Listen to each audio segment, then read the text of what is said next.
poderia ser o Mulheres na Arte, bem como poderia ser o Mulheres na Ciência, bem como poderia ser o Mulheres nas Expedições, o Mulheres Inovadoras, porque a história de Maria Sibila Merian é tão impressionante. Ela foi uma mulher tão cheia de multifaces e tão plural em sua pesquisa que chega a impressionar. Então vamos saber um pouquinho mais da história dela. A artista nasceu em Frankfurt no ano de 1647. Ela era filha de Mateus Merian, que era um gravurista, mas ela não aprende a arte do desenho, da pintura com ele, porque ele faleceu quando ela tinha 3 anos. Ela vai aprender a pintar com o padrasto, que também era um pintor chamado Jacob Marrel. A artista começa a sua produção aos 13 anos, quando começa a copiar as flores e insetos que acha em seu jardim. Sobre isso, existe um registro escrito da artista onde ela diz: na minha juventude, passei meu tempo a investigar insetos. No início, comecei com bicho da seda na minha cidade natal, Frankfurt. Percebi que lagartas produziam lindas borboletas ou mariposas. Os bichos da seda faziam a mesma coisa. Isso levou-me a recolher todas as lagartas que eu pudesse encontrar para ver como elas mudavam. A artista se casou com Johann Andreas Graf e depois de ter sua primeira filha com ele, ela vai se mudar para Nuremberg no ano de 1670. A artista continuou suas pesquisas como uma naturalista amadora e fazia suas ilustrações sobre linho e pergaminho. Ela também criava padrões de bordado, ou seja, ela desenhava para que as mulheres bordassem em cima. Ela dava aula de desenhos para filhas de famílias burguesas.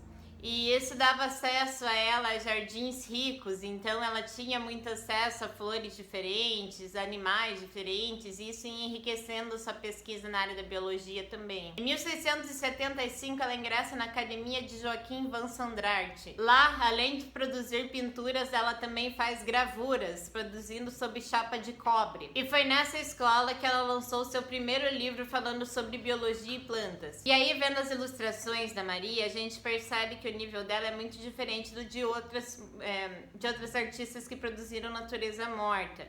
Maria tem um interesse muito mais científico do que visual. A própria inclusão de insetos na pintura já existia antes de Maria. Eu mesma já comentei aqui que Clara Peters fazia isso. No caso de Maria era diferente, porque era uma ilustração científica. Então existiam mais detalhes, existia o interesse na anatomia do animal e não só na cópia da figura desse animal. Percebe a diferença que existe entre essas duas coisas, né? Em 1679, ela publica seu primeiro livro sobre insetos exclusivamente, falando sobre a metamorfose dos animais.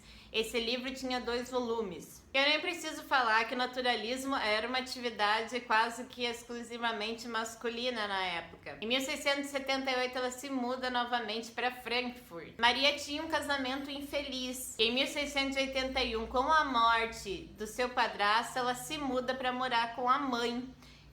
Mas ainda assim a família inteira se muda com ela, inclusive o marido. Em 1685 ela conhece uma comunidade labadista e se muda para lá com toda a sua família. Lá, além de estudar ciências naturais, ela também vai estudar o latim. Os labadistas provinham de teóricos franceses e preconizavam a abolição da hierarquia eclesiástica e a faculdade de suprir a Bíblia pela inspiração individual. Morando nessa comunidade, ela estudou, dissecou e acompanhou o desenvolvimento de sapos. Em 1690, depois da morte da mãe, ela se muda para Amsterdã. Lá ela se muda apenas com as 2 filhas, mas o seu divórcio do casamento vai sair no ano de 1692. Depois do divórcio, ela passa a viver exclusivamente da sua produção artística, vendendo seus quadros. Em 1699, a cidade de Amsterdã lhe deu uma autorização para viajar ao Suriname com sua filha mais nova, Doroteia. Em 10 de julho, as duas embarcaram para o Suriname, com o objetivo de que Maria passasse 5 anos ilustrando novas espécies de insetos que ela encontrasse por lá. Para financiar essa expedição, a artista teve que vender 255 quadros. E parte de sua expedição foi financiada pela Companhia Holandesa das Índias Ocidentais. Era uma expedição muito cara. Maria fica 2 anos no Suriname, desenhando animais e plantas. Além de fazer o registro, né, do desenho visual, ela registra o nome local que os cidadãos davam às plantas e também qual era o uso medicinal delas. Maria não foi bem recebida pelos comerciantes da colônia, eles achavam que o trabalho dela era desnecessário.